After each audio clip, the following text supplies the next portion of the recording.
My parents sued me for cutting off contact and tried to drag me back into their drama. Their manipulation led to a court battle. The mood tonight's fair. It all began on a brisk autumn morning, the kind where the air was just crisp enough to make you reach for a scarf. I had moved to Seattle 2 years ago, leaving behind the chaos of my childhood home in upstate New York. Life was finally starting to make sense. I had a stable job in tech, a cozy apartment overlooking the Puget Sound, and friends who felt more like family than my own ever had. Growing up, my parents were the epitome of dysfunction.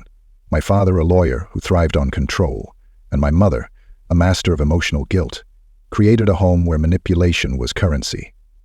Every decision I made, every friendship I formed, was under their microscope.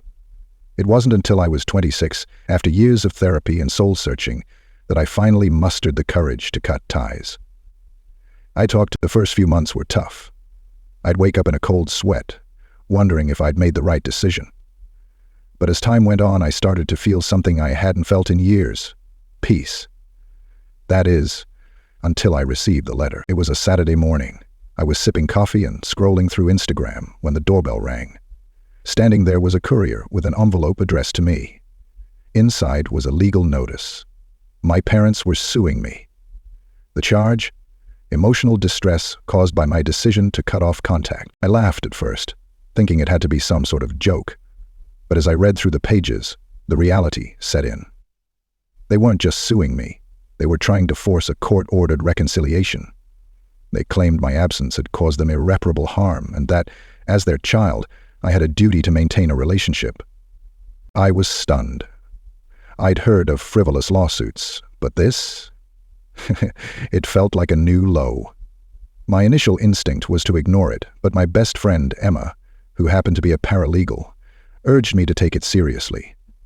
"They're playing dirty," she said. "You need to protect yourself." Emma introduced me to Marcus, a sharp-witted attorney with a reputation for dismantling baseless claims. Over the next few weeks, we worked together to build my case. It wasn't just about defending my sand. It was about drawing a line in the sand. My parents had controlled my life for too long, and I wasn't about to let them win this battle. Margaret understood this, and she tried too. The court date was set for mid-December. In the meantime, the media caught wind of the story. A family suing their child for cutting contact was apparently the kind of drama that sold headlines. Overnight, I became a minor celebrity. Some people called me heartless, while others praised me for standing up to toxic parents.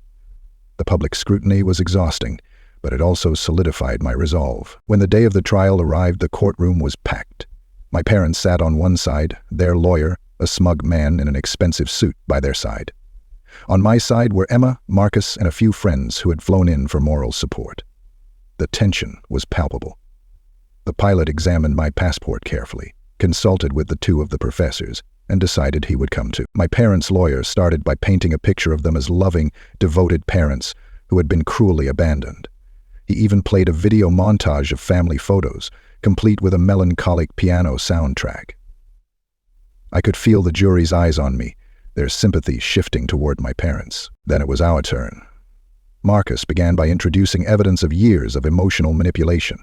He presented text messages, emails, and even a voicemail where my mother threatened to disown me if I didn't comply with her wishes.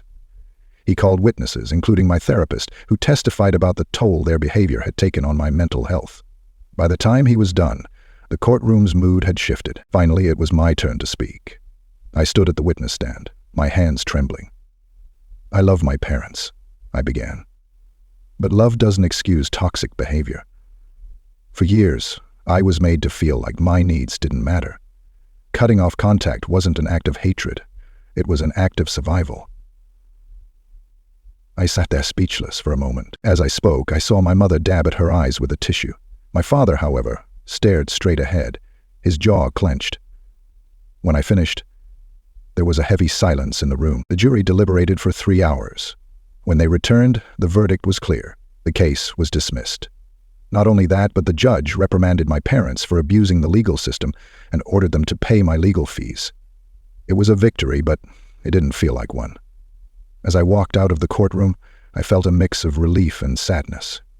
This was the final nail in the coffin of my relationship with my parents. Still, over the next few months, life slowly returned to normal. The media moved on to the next scandal, and I focused on rebuilding. I'd lost my biological family, but I'd gained something far more valuable: freedom. For the first time in my life, I was truly free to live on my own terms.